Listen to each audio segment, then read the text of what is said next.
Capítulo 5. Memorias incaicas.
Tomé la costumbre de no dormir sin antes pensar en el gran yo divino interior y enviar a Saint Germain mi gratitud llena de amor.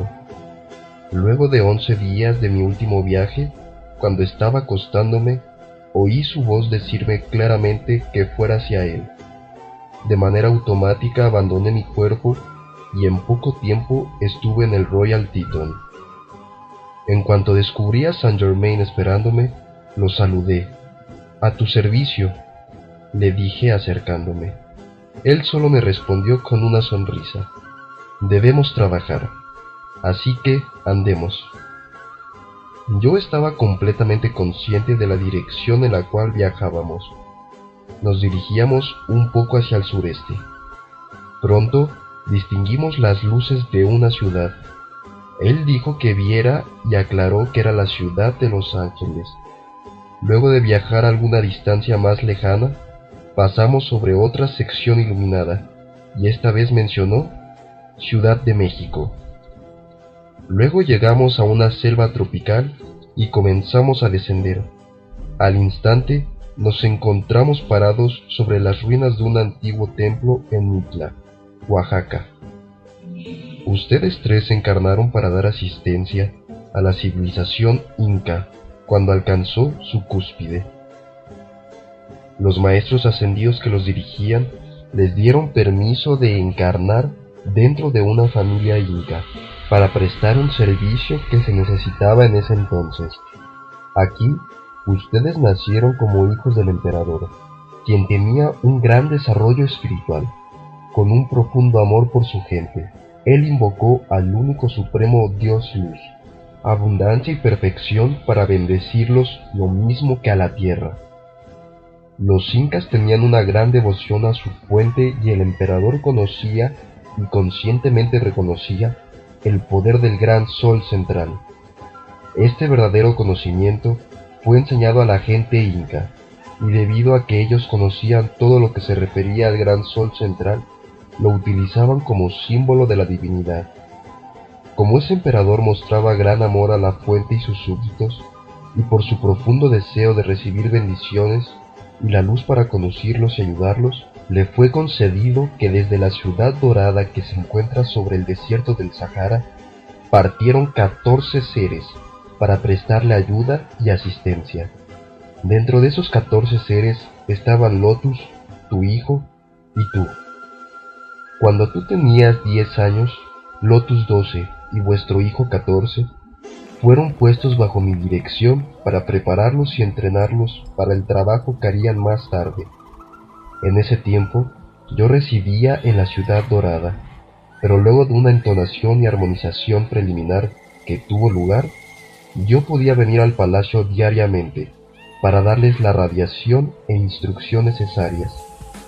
Esto continuó así por 4 años antes de serle revelado todo esto a vuestro padre. El emperador inca estaba sorprendido con la sabiduría que demostraban sus hijos, y constantemente derramaba gracias y gratitud a Dios por haberlos bendecido de tal forma. Fue desde entonces y durante un periodo de 70 años que la civilización inca llegó a su más grande altura. Desde el tiempo en que tenías 14 años, yo iba diariamente para instruir y armonizar al emperador inca tanto como a ustedes tres. Y a ustedes, la gente se refería como los hijos incas del sol. Su gratitud, amor y cooperación eran verdaderamente maravillosos, y a él se le enseñó a comprender y a usar la gran ley cósmica. Tu niñez y juventud fueron tan maravillosas que ninguna nube empañó la belleza de aquel entrenamiento. A tu hijo se le enseñaron las leyes para gobernar y las ocupaciones divinas de un gobernador. A Lotus se le enseñó el trabajo interno y se le dio la ley completa y la consagración como sacerdotisa en el templo del sol. A ti se te enseñó la ley cósmica del sacerdocio y también secretamente la comandancia del ejército. Luego de 10 años de especial entrenamiento en el Perú, los tres fueron enviados al norte, a una de las cuevas colonias del Imperio Inca, con el propósito de ayudar a la gente a expandir sus actividades y estimular su progreso. Ustedes fueron adelante con todo el amor, honor y bendiciones que el gobernador Inca supo darles y establecieron la capital de la colonia en la que ahora es Mitla, en el estado de Oaxaca, cuya gloria se desplomó a través de los siglos. Aquí tú construiste un gran templo bajo la dirección de aquellos que venían de la ciudad dorada y los que habían ayudado e instruido a ustedes. Lotus fue conocida con el nombre de Mitla en esa vida, y fue en su honor que a la ciudad se le dio el mismo nombre. Allí, ella sirvió como sacerdotisa por más de 40 años.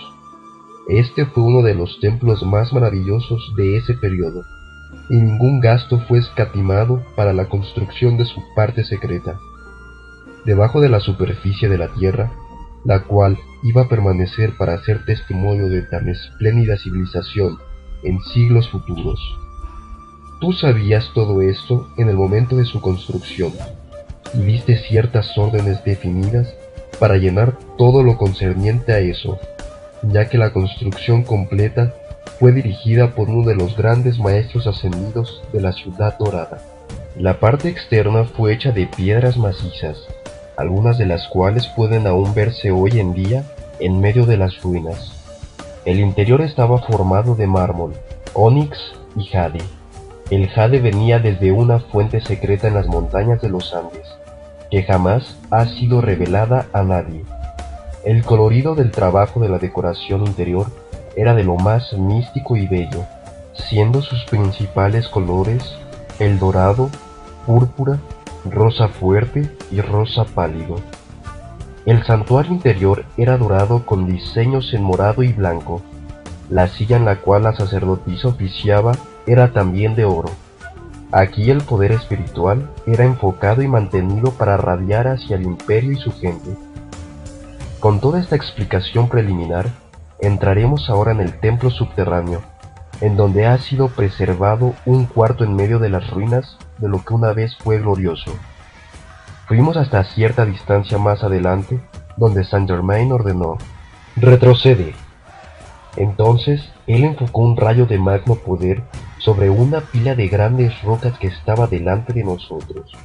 Súbitamente ellas comenzaron a despeñarse en todas direcciones, dejando al descubierto un cubo de granito coloreado de rosa. Él se le acercó y colocó su mano sobre él. Suavemente se volteó como si estuviera sobre un eje de rotación, revelando una abertura de unos 3 pies de ancho, con unos bien definidos escalones que conducían hacia abajo. Descendimos 21 escalones hasta llegar a una puerta que parecía ser hecha de cobre, pero Saint Germain dijo que era una combinación de metales.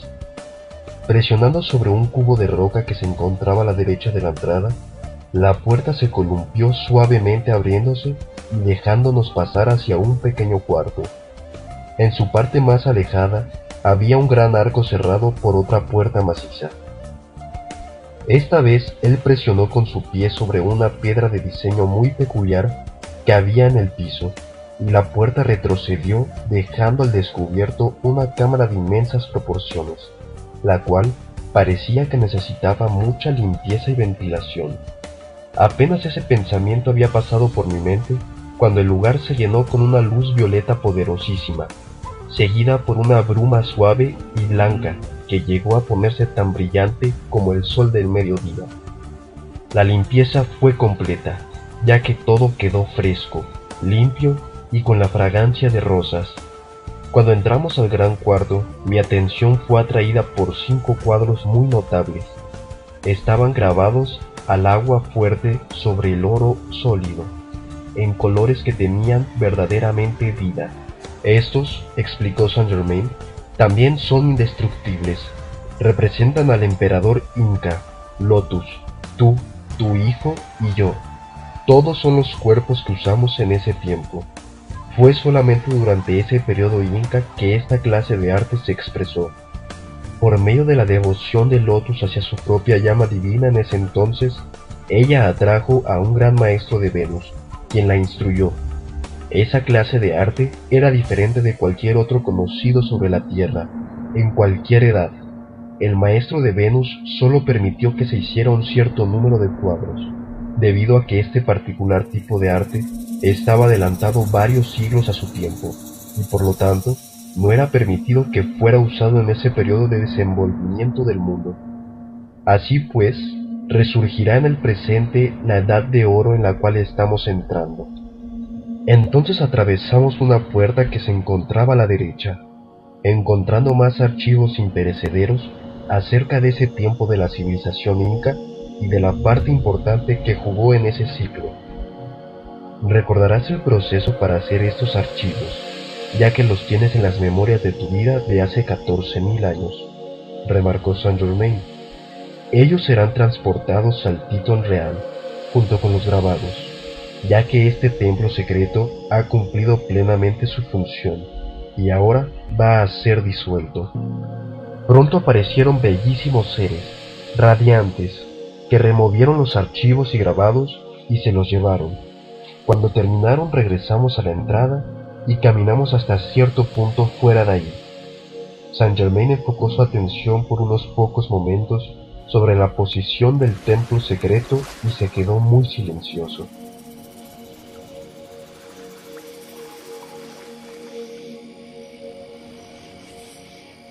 Una especial quietud se apoderó de mí y me mantuvo sin emoción. Repentinamente se produjo un gran derrumbe, parecido a un terremoto. En un momento todo se acabó, y el templo secreto que había sido la más maravillosa obra de su tiempo, desapareció. Yo no podía sino emitir sonidos entrecortados ante el estupendo poder de Saint Germain. Verdaderamente que los maestros ascendidos son dioses. No es de asombrarse que en la mitología de edades antiguas se hable de actividades que parecen mitos y fábulas. Ellos manejan tremendos poderes divinos en todo momento, debido a que se mantienen con una inflexible determinación en la gran presencia de Dios, y por lo tanto, todo ese poder les es dado, ya que así son todos perfectos. En esta clase de actividad, los maestros ascendidos son capaces de cambiar los cuerpos en los cuales ellos funcionan, como uno ordinariamente cambia su ropa, ya que la estructura celular está siempre bajo control consciente y cada átomo es obediente a sus más ligeros deseos y direcciones. Ellos son libres de usar uno o más cuerpos, si el trabajo que ellos desean hacer así lo requiere, ya que su habilidad para construir o disolver un cuerpo atómico es absolutamente ilimitada. Ellos son manifestadores todos poderosos de toda sustancia y energía, porque las fuerzas de la naturaleza, lo cual quiere decir los 4 elementos, son sus deseosos y obedientes servidores. Si los seres pudieran ver sus propios pensamientos, sentimientos y palabras salir hacia la atmósfera sobre los éteres, reuniendo a más de su misma clase para luego retornar sobre ellos, no solamente se asombrarían de ver lo que tiene vida gracias a ellos, sino que quedarían asombrados de terror, pidiendo salvación y liberación. Solamente con borrar tales creaciones de la mente, ellos pueden con determinación plena encarar su propia divinidad y entrar en ella. Los pensamientos y sentimientos son cosas vivientes y palpitantes. El individuo que conozca eso usará su sabiduría para controlarse a sí mismo en su forma de crear, de acuerdo con todo eso. Hay un camino por medio del cual un estudiante muy determinado y sincero puede hacer contacto con uno de ellos, y eso solamente puede lograrse desarrollando suficiente amor y disciplinando la personalidad. Las debilidades y limitaciones humanas simplemente dañan al vehículo, el cual debería ser adiestrado y mantenido en la mejor condición posible, como un servidor eficiente para el uso del gran yo divino interno. La persona o el estudiante que busca contactar a un maestro ascendido en el visible, tangible, viviente y palpitante cuerpo, sin la preparación que se necesita para gradualmente entonar su propia estructura y mente externas, se encuentra en la misma posición de un niño de kinder que quisiera entrevistarse con un profesor universitario para que le enseñe el ABC. Hay un solo pasaporte que conduce a la presencia de estos grandes, y es derramar suficiente amor hacia el propio yo divino y hacia ellos. Unido todo esto a la determinación de arrancar de raíz del humano toda discordia y egoísmos. Cuando un individuo llega a ser lo suficientemente determinado para servir únicamente al plan constructivo de la vida, él disciplina perfectamente su naturaleza humana. No importa cuán desagradable sea la tarea, entonces automáticamente atraerá sobre sí la atención de un maestro ascendido, quien tomará nota de sus luchas y esfuerzos y le ayudará derramándole coraje, valor y amor, para que se sostenga hasta que él mantenga un sentir de permanente contacto con su yo divino interior.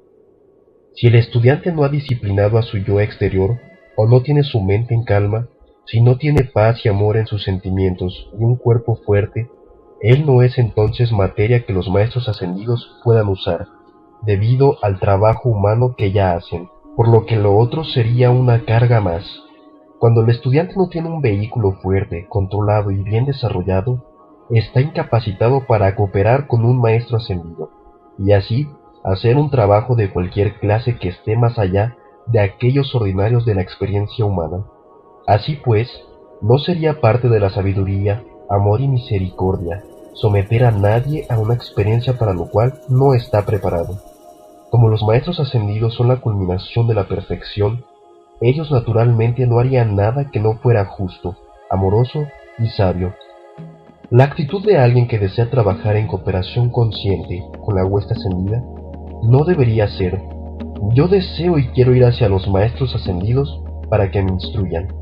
La actitud que se debería tomar más bien es: yo deseo purificarme, disciplinarme y perfeccionarme para convertirme en tal expresión de amor divino, sabiduría y poder, para estar en capacidad de ayudar a los maestros ascendidos en su trabajo. Entonces, a causa de esa perfección lograda, seré atraído automáticamente hacia ellos. Yo amaré tan constantemente, tan divinamente, que la misma intensidad de mi propia luz abrirá el camino para que ellos me acepten. Hijo mío, dijo Saint Germain, la autocorrección y el control de las fuerzas dentro del uso de la conciencia humana no es el trabajo de un momento, ni es un camino de tranquilidad, letargo y autogratificación, ya que el tumulto de los sentidos dentro del común de los seres humanos y las furiosas rebeldías en contra de la restricción de la naturaleza interior se oponen a que las personas estén bajo el dominio de la mente divina. El dicho de que muchos son los llamados pero pocos los escogidos es una auténtica verdad. Todos están siendo llamados constantemente, pero pocos están lo suficientemente despiertos como para darse cuenta del gran gozo y la perfección existentes dentro del yo divino.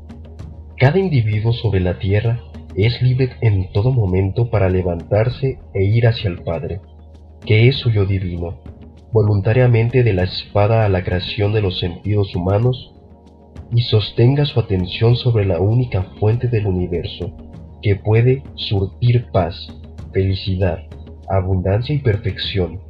Hay un camino para que todos entren en contacto con los maestros ascendidos, y ese es pensar en ellos, invocarlos, y ellos responderán cada llamado con su propia presencia de amor.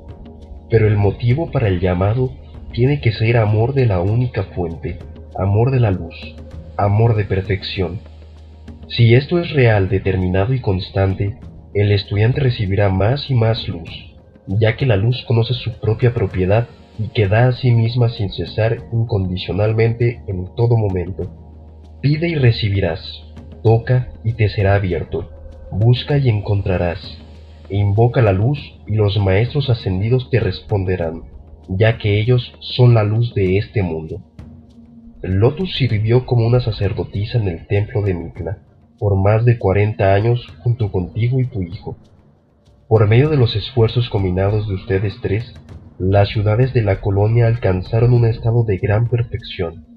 Ustedes establecieron industrias y dirigieron la agricultura hasta que la prosperidad abundó en la tierra. Al emperador Inca le fue revelado que pronto terminaría su peregrinaje terrenal y su servicio en esta civilización. Sabiendo esto, pues, él los llamó a ustedes tres para que regresaran al hogar. Otros fueron señalados para ocupar los lugares vacantes, y con las bendiciones y amor para toda la gente, ustedes se despidieron y partieron de regreso a vuestro hogar, al Perú. El rey se sorprendió al verlos y encontrar que ninguno había envejecido durante la larga ausencia. Vuestra apariencia juvenil era el resultado del entrenamiento recibido en la niñez, y una prueba aún mayor de que sus hijos habían sido un envío divino en respuesta a su oración. Una profunda gratitud hacia el único poderoso Dios llenó su corazón, por haberle bendecido a él, a sus hijos y a su gente. A medida que el maestro Saint Germain describía las encarnaciones incas, una película viviente comenzó a proyectarse en la atmósfera frente a mí, todo en su actividad y color original. Eso duró cerca de 3 horas, y él me reveló aquellas antiguas experiencias como una realidad viviente en Perú y en Mitla. El emperador Inca llamó a los 14 que habían venido desde la Ciudad Dorada, en preparación para el evento más importante de su peregrinaje terrenal. Él sabía que su hora final estaba muy cerca, y los asuntos del imperio tenían que ser transferidos al hijo mayor, quien se encargaría de todo, y quien sería nombrado su sucesor públicamente en un banquete.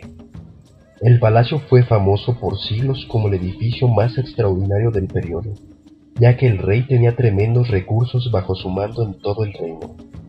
Él siempre vivió en contacto con su yo divino y grandes riquezas fluyeron a sus manos. El interior del palacio estaba ricamente ornado. Las habitaciones particulares de la familia real estaban decoradas con oro macizo que tenían joyas incrustadas, y el símbolo del sol era usado en todas partes como un recordatorio constante del yo divino interior. En el salón de los festejos había 5 mesas hechas de jade, tallados sobre pedestales de ónix blanco. En cada uno había sitio para 20 personas, con la excepción de la mesa real, a la cual se podían sentar 16, entre los cuales estaban los 14 procedentes de la Ciudad Dorada, el rey y el maestro Saint Germain, quien era en ese entonces conocido como el hijo de Uriel. Las sillas de la mesa del rey eran de oro, ligeramente endoseladas con magníficas plumas de avestruz en bellos colores. En la silla del Inca las plumas eran de un bellísimo color violeta, las de Saint Germain de un dorado intenso, las de la hija rosadas, las del hijo mayor eran violeta, de un tono más claro que las del emperador, y las del hijo menor color blanco, representando la autoridad sacerdotal. Las plumas en las sillas del resto de los de la Ciudad Dorada eran de variados colores, representando cada uno el servicio que cada ocupante prestaba al imperio. Manteles de un suave material ricamente bordado cubrían las mesas. Todo el espacio estaba iluminado con globos de cristal, autoluminosos, que Saint Germain dio al emperador Inca cuando comenzó a instruirlo. El rey llevaba un manto real dorado, hecho de un material de apariencia metálica, con un magnífico peto enjollado que representaba el sol. Sobre esto llevaba su manto de oficio, hecho de un material muy rico en púrpura, adornado con magníficas plumas de avestruz, por todos los bordes y el cuello. Su corona era una banda de diamantes que sostenían 3 plumas color violeta en la parte de atrás. Estas 3 plumas simbolizaban en la vida interior del emperador las 3 actividades de la divinidad: el Padre, el Hijo y el Espíritu Santo, actuando a través del hombre como el amor, la sabiduría y el poder. Los dos hijos estaban vestidos con un ropaje similar al del padre, excepto por el gran manto de estado. Cada uno lucía el símbolo del gran sol, formado sobre un peto hecho de joyas. En la corona del hijo mayor estaba incrustada una esmeralda, y las plumas en su parte posterior eran de color violeta, como las del rey, pero de un tono más claro. La corona del otro hijo era de perlas, y sus plumas eran blancas, otro símbolo de su oficio sacerdotal. La hija del rey vestía un traje de fino material dorado, como seda, muy sutil, y encima de este un manto de material opalino, que cambiaba de color con cada movimiento del cuerpo. Ceñíale la cintura un cinturón enjollado de diamantes y esmeraldas, con un panel que le caía hasta el suelo. En la cabeza llevaba un capelo de un material tejido y alrededor del cuello una cadena de la cual colgaba el símbolo del gran sol, hecho de diamantes, rubíes y esmeraldas. Sus sandalias eran de oro y enjolladas. Justo cuando el rey dejaba sus habitaciones privadas rumbo al salón de recepción, una luz centellante resplandeció por todas las habitaciones, y delante de todos apareció Saint Germain, semejante a un dios. La luz que le rodeaba era casi enceguedora por su brillo, y nos tomó unos cuantos segundos acostumbrarnos a ella. Su bello cabello dorado le caía sobre los hombros, y llevaba una banda de diamantes azules alrededor de su cabeza y frente. Su propia intensa radiación se unía a la del color del cabello, luciendo como si fuera la luz del sol. Sus penetrantes y brillantes ojos de color violeta contrastaban fuertemente con el color de su piel, que era de un suave tono rosado que demostraba una perfecta juventud y salud. Sus facciones eran bien delineadas, como las de los antiguos griegos. Él vestía un maravilloso manto, de un blanco resplandeciente, completamente diferente de cualquier otro de nuestro mundo moderno. Le ajustaba el cuerpo ligeramente a la altura de la cintura, y alrededor de éste llevaba un cinto incrustado de diamantes amarillos y zafiros con un panel que le caía hasta las rodillas. Sobre el tercer dedo de su mano izquierda llevaba un anillo con un magnífico diamante amarillo, y sobre el dedo medio de la mano derecha un brillante zafiro. Ambos resplandecían tremendamente debido a su propia gran radiación. Él acababa de llegar de la ciudad dorada. El rey fue sorprendido regocijándose enormemente con su aparición, y haciendo el signo del corazón de la cabeza y de la mano, se inclinó delante de él ofreciéndole su brazo. Así caminaron hasta llegar al salón del banquete.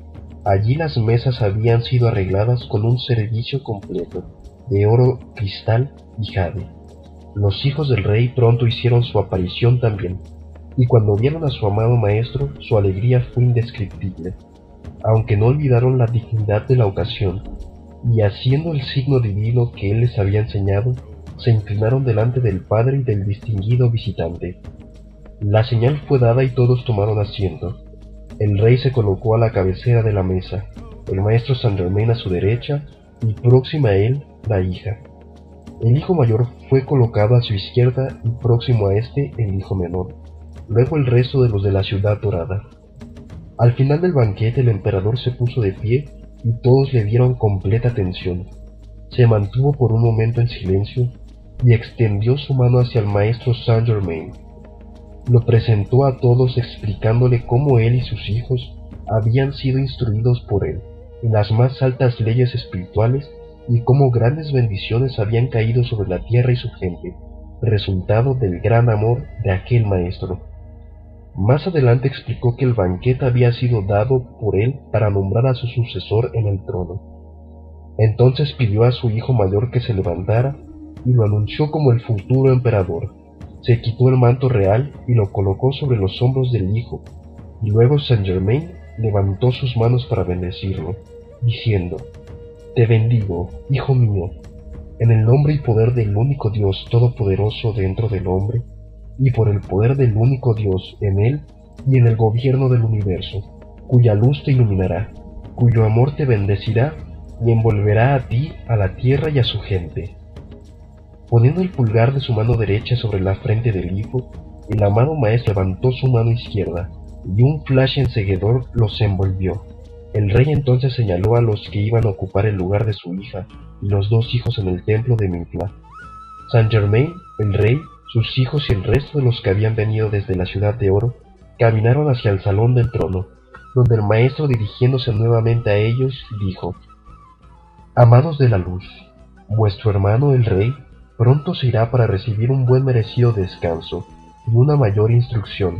Hasta que ese momento llegue, yo permaneceré con ustedes. Vuestra civilización alcanzará su ápice bajo el gobierno de este, nuestro amado hermano, y ustedes necesitarán mucha riqueza para lograr todo lo que aún tiene que ser hecho. En el corazón de las montañas, no muy distante de aquí, hay un gran tesoro en oro y piedras preciosas. El hijo menor de vuestro emperador pronto recobrará una facultad que él usó en una vida anterior. Yo se la pondré en acción nuevamente, ahora mismo, para que los requerimientos de vuestras actividades futuras puedan ser satisfechos. Se acercó al hijo menor y le tocó la frente con el pulgar de su mano derecha. Un temblor estremeció todo el cuerpo de este último y su visión interna se despertó. Entonces vio el interior de las sólidas montañas de cierta localidad, las cuales escondían vastísimas riquezas. Inmediatamente supo que no necesitarían otros recursos para lograr las cosas en la actividad exterior. El hijo juró obediencia a su amado maestro y prometió que con su asistencia el plan para el uso de esas riquezas sería cumplido. 3 de las minas, las cuales él abrió y puso en actividad, fueron cerradas y selladas cuando el reinado de la Ciudad de Oro terminó. Ellas han permanecido cerradas hasta hoy en día. Los arqueólogos, de muchas maneras, de tiempo en tiempo, han encontrado evidencias y pruebas de las tremendas alturas que esa civilización alcanzó y el esplendor de sus realizaciones y obras.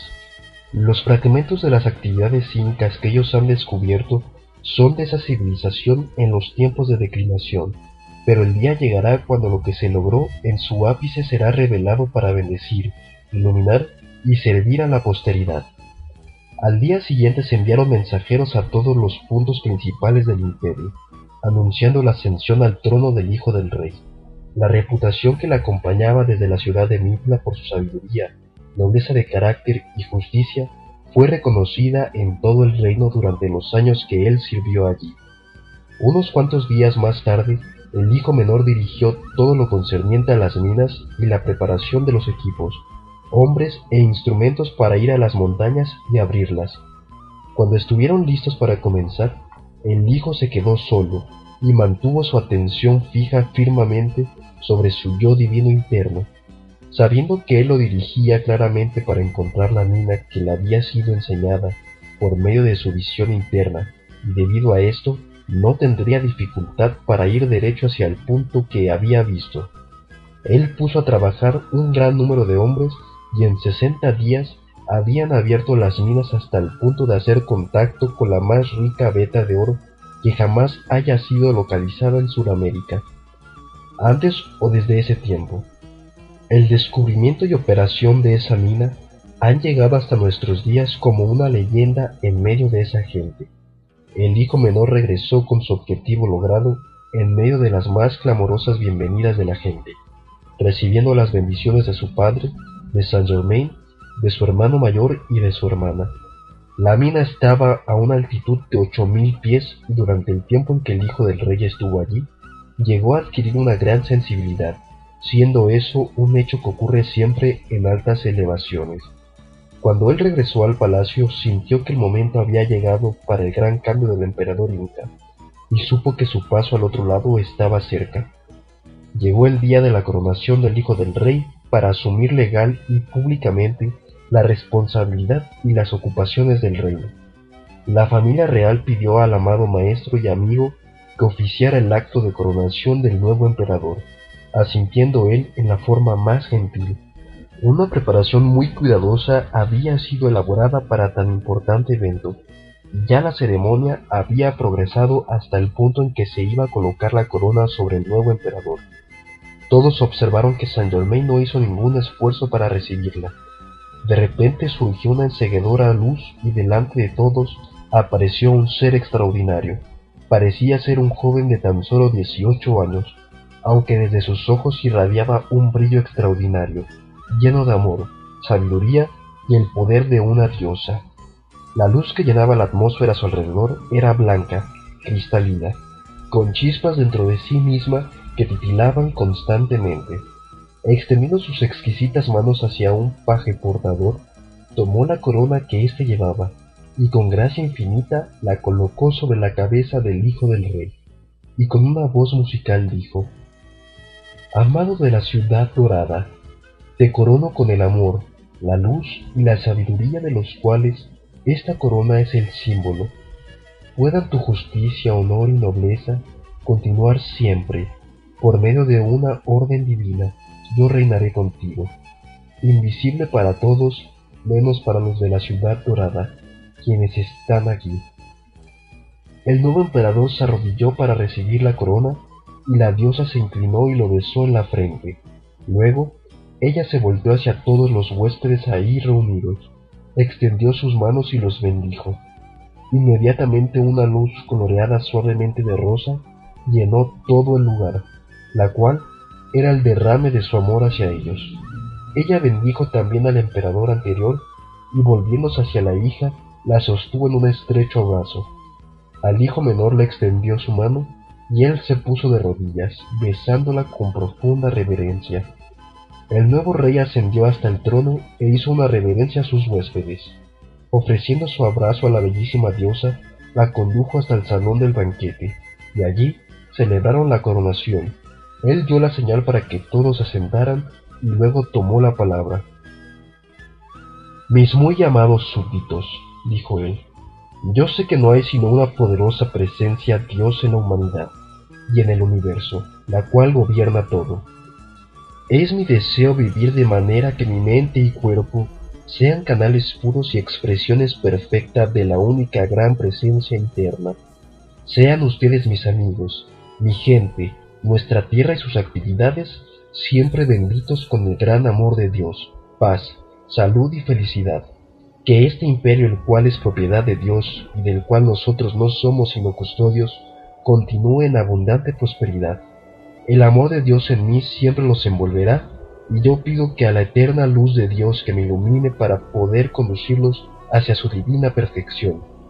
A medida que el banquete progresaba, el anterior rey se iba tornando pálido. El nuevo rey le indicó a su hermano menor que se pusiera al lado de su padre y lo ayudara a retirarse hacia las habitaciones privadas de la familia real. El rey se acostó y permaneció inmóvil por casi 4 horas. Sus hijos, el maestro Saint Germain y la bellísima diosa, permanecieron a su lado.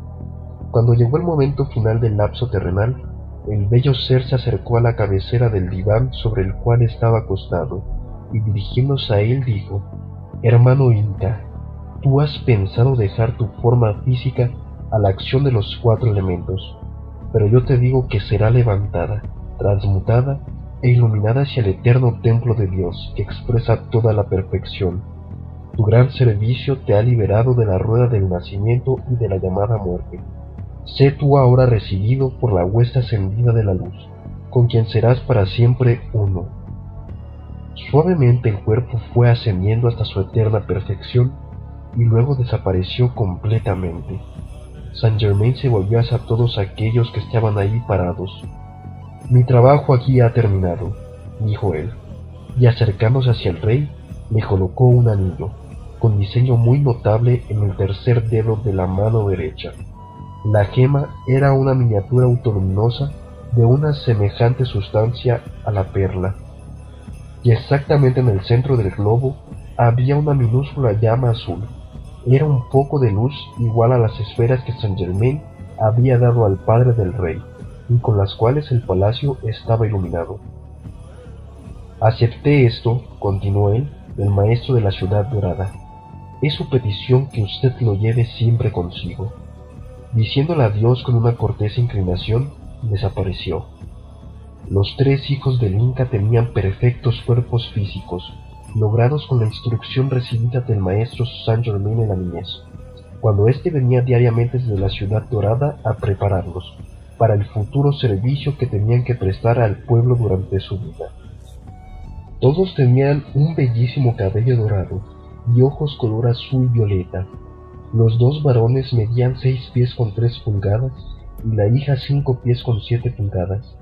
Tenían una dignidad natural que brotaba de ellos, manifestando el dominio interno que habían ganado bajo su instrucción. Cuando el hijo mayor ascendió al trono tenía 68 años de edad y parecía no tener más de 25. Igualmente, en el momento en que ellos dejaron la tierra, ninguno parecía tener más de esa edad. El nuevo emperador reinó 47 años y vivió hasta la edad de 115, el hijo menor hasta los 111 y la hija hasta los 113. La gente inca de ese periodo tenía ojos y cabellos oscuros, con la piel del color de los indios americanos. Aquellos quienes se encarnaron como la masa del pueblo inca no eran almas de avanzado y previo conocimiento, como era el caso de algunas anteriores civilizaciones, tales como la egipcia, Atlantis y la del desierto del Sahara. Por esta razón, la gran hueste de maestros ascendidos, quienes ayudan a expandir la luz dentro de la humanidad, colocaron al emperador inca, sus hijos y el resto de los 14 de la Ciudad Dorada en los cargos de gobernar a esa gente, para establecer el patrón sobre el cual las actividades posteriores iban a ser modeladas. Ellos diseñaron una forma de gobierno y un plan de desarrollo, el cual, si se realizaba, capacitaría a toda la civilización para alcanzar una gran altura en cuanto a logros exteriores, y al mismo tiempo para recibir gran iluminación interna. Cuando llegó el momento de seleccionar un emperador de en medio de los mismos incas para suceder al rey y a sus asistentes, se tuvo gran cuidado para escoger a aquellos cuyo crecimiento interno fuera el más avanzado. Se seleccionaron 14 para que ocuparan los puestos de aquellos de la Ciudad Dorada. El bellísimo ser se le hizo visible al rey cada día por 47 años, dándole consejo y ayuda por medio de su radiación para que la sabiduría, la fuerza y el valor pudieran ser el poder director de la gente. Los sucesores del rey de los 14 de la Ciudad Dorada fueron llamados a la presencia del rey amado y del bellísimo ser, quien había estado invisible, haciéndose en ese momento visible para todos. La luz alrededor de ella crecía en brillo y se dirigió a ellos diciéndoles: por más de 90 años los grandes maestros ascendidos de la luz han enseñado, iluminado, bendecido y hecho prosperar a la gente de este imperio. El ejemplo está frente a ustedes.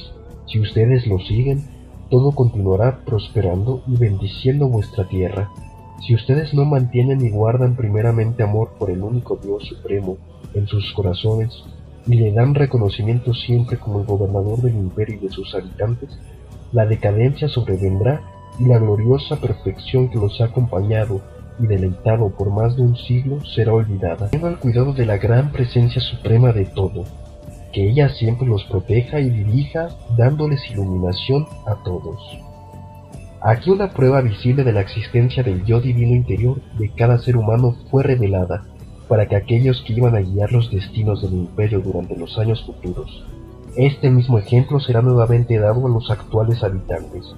Entonces, en presencia del nuevo emperador y sus asociados, el rey y los 14 de la Ciudad Dorada se salieron de sus cuerpos y revelaron al yo divino en cada uno, haciéndolo visible para todos los allí reunidos. En pocos momentos los cuerpos físicos desaparecieron dentro del ambiente etéreo. De esta forma, explicó Saint Germain, es revelado a ustedes el récord de la otra vida, la bendición y el logro resultante de la amorosa aceptación de la presencia suprema del único yo divino interno. Regresemos ahora al Royal Teton. Llegamos hasta la entrada y pasamos a la cámara de audiencia. Allí sobre sus paredes estaban los cuadros grabados sobre oro, que habían sido transferidos desde el antiguo templo de Mitla. Luego continuamos hasta el salón de los archivos y vimos los récords ahí llevados por los bellísimos y resplandecientes seres. Otras cosas también habían sido traídas, las cuales no puedo revelar aún. Cuando finalizaron estas experiencias, yo me di cuenta, al menos parcialmente, de lo que realmente es el amor, ya que nadie puede explicar el intenso sentimiento de amor y gratitud que uno tiene por los maestros ascendidos, después de las experiencias que yo he atravesado desde mi primer encuentro con Saint Germain. Eso jamás podrá ser puesto en palabras. Solamente hay un asombro deseo en la vida después de tener tal contacto, el de ser como ellos. Yo estaba rebosante de un sentimiento de gratitud y amor hacia Saint Germain.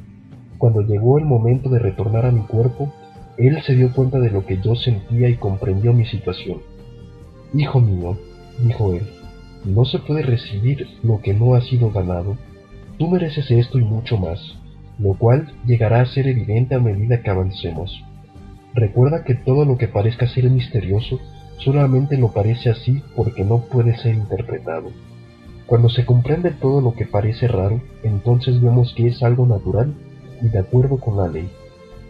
Regresamos hasta donde estaba mi cuerpo, y tan pronto como entré en él, Saint Germain tomó mis manos y derramó una corriente de su energía divina a través de mí para sostenerme y darme fuerza.